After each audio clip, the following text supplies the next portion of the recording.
que vous aviez raison tout à l'heure en disant que le nom Futso a l'air beaucoup plus camerounais que angolais. Oui, effectivement, vous avez raison. J'ai été, comme le collègue Hugues, j'ai été invité assez rapidement à intervenir vu l'absence du correspondant de l'Angola. Pourquoi moi, en tant qu'Africanet, j'ai été sollicité pour apporter une expérience sur l'Angola.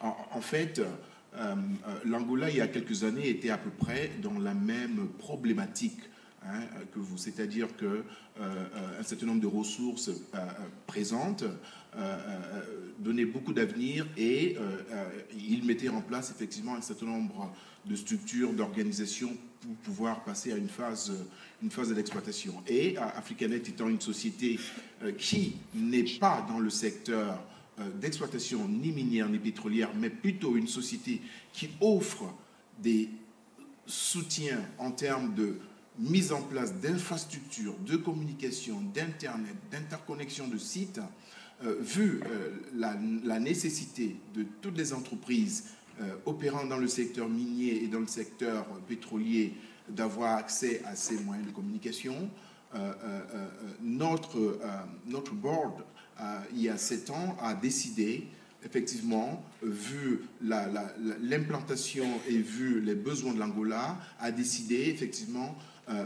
de créer une filiale dans ce pays en utilisant les infrastructures et les moyens qui étaient autorisés au sein des ministères angolais du pétrole pour pouvoir mettre en place une structure d'accompagnement à tous les investisseurs et à toutes les sociétés qui s'implantaient dans ce pays pour pouvoir mettre en valeur aussi bien le côté pétrole que le côté minier.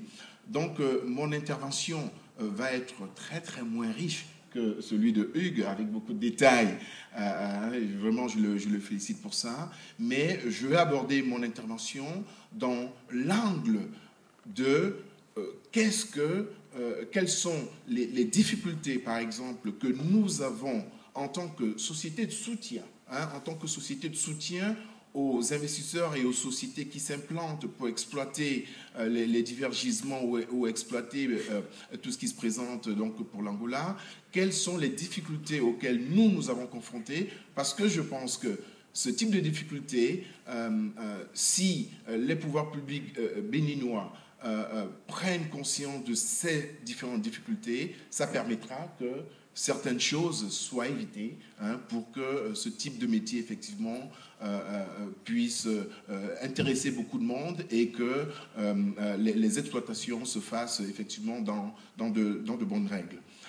En fait, au niveau de l'Angola, je pense que vous savez aujourd'hui que la vitesse qu'a prise ce pays en matière d'exploitation, elle n'a d'égal que ce que fait le Nigeria, que ce que fait d'autres pays comme l'Algérie. C'est assez intéressant de voir aujourd'hui la présence que fait, l'importance qu'accordent les pouvoirs publics angolais sur l'exploitation de leurs divers gisements. Nous avons, en tant qu'Africanet et en tant que, je le répète, société de soutien sur des aspects de communication, nous avons participé avec un certain nombre de grands investisseurs américains et brésiliens sur le dernier projet qui aujourd'hui effectivement déjà a pris jour. C'était un projet donc d'exploitation de ce qu'on appelle en anglais des wells, dans des forages en fait, des forages pétroliers au large de Luanda. Et cette société, je pense que je vais la citer parce qu'il doit y avoir plusieurs d'entre vous qui connaissent à peu près ça, c'est Cobalt Energy. Je pense que qui connaît Cobalt Energy? Voilà, très bien. Bon, il y a un doigt, mais je pense que l'importance que Cobalt Energy de Houston, qui est une société effectivement très très présente en Amérique latine, le fait que cette société ait pu, par un partenariat, et surtout le fait qu'elle ait pu comprendre la problématique de l'Angola, l'a permis de créer un partenariat avec un certain nombre d'investisseurs qui se trouvaient dans le même milieu linguistique que l'Angola pour pouvoir faciliter non seulement la prise de marché, mais les exploitations. Donc cette société Cobalt Energy qui a eu donc l'idée de s'associer à une autre société qui s'appelle Petroserve, qui elle est une société brésilienne, et également s'associer à une autre société brésilienne cette fois-ci qui s'appelle Ventura, d'accord? Cela leur a permis effectivement en associant sur des aspects communication, donc Africanet au niveau de l'Angola, cela leur a permis d'avoir un cadre qui a facilité l'intégration et la prise de marché au niveau de ces pays. Ça a permis aussi au pouvoir public angolais d'être rassuré par le fait que entre guillemets, des nationaux et des lusophones, donc des gens du Brésil qui parlent la même langue qu'eux, sont associés à ce type de projet. Cela a permis donc au pouvoir public d'être rassuré par le fait que les projets à long terme avec cette société devraient effectivement bien se passer. Et c'est pour ça que ce projet donc, de drilling wells dans la région au large de Luanda a effectivement pris place et notre société a été effectivement impliquée pour mettre en place depuis la phase de construction du rig. Hein, le rig, c'est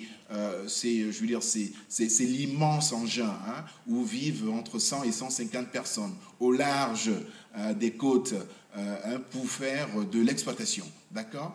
Et ces engins, effectivement, en général, sont fabriqués par de grands experts de grandes sociétés et la société en question qui a permis de mettre en place ce rig, c'est une société coréenne. Hein, ils sont numéro 2 mondial en termes de fabrication de rig.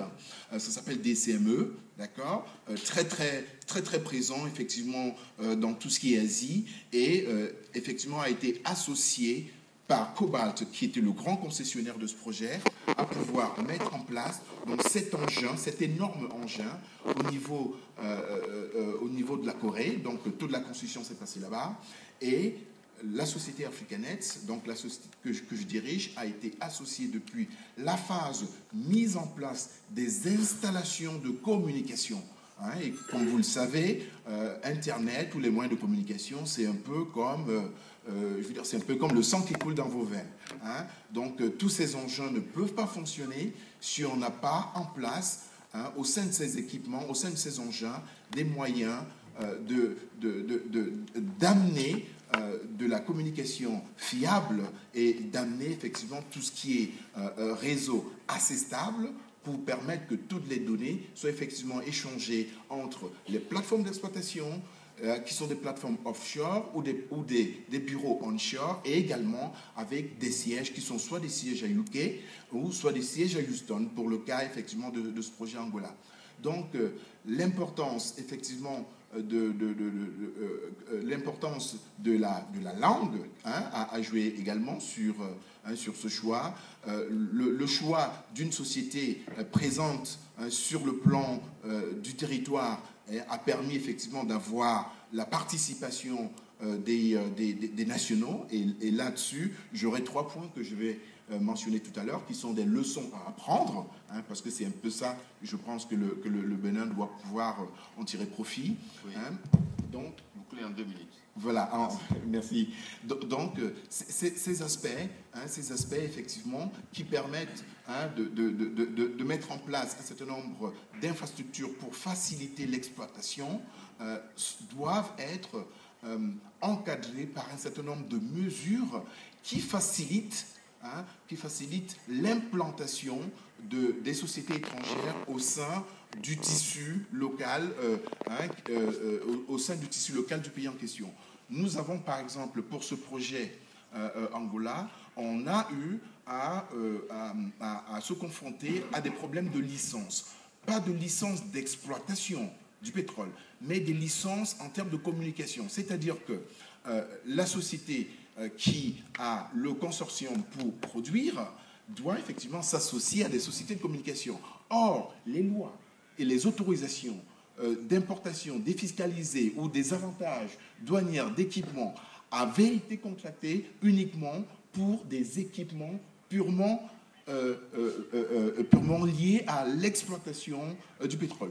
Donc, les aspects annexes n'avaient pas été vus. Et je pense que intégrer dans cette démarche un certain nombre d'autorisations sur des outils qui sont des outils clés à l'exploitation, qui sont des outils clés à la réalisation de ces différents projets, c'est des choses qu'il faut prendre en compte. Un des points, et je vais peut-être finir là, un des points importants, c'est quoi? C'est celui de la formation. Celui de la formation.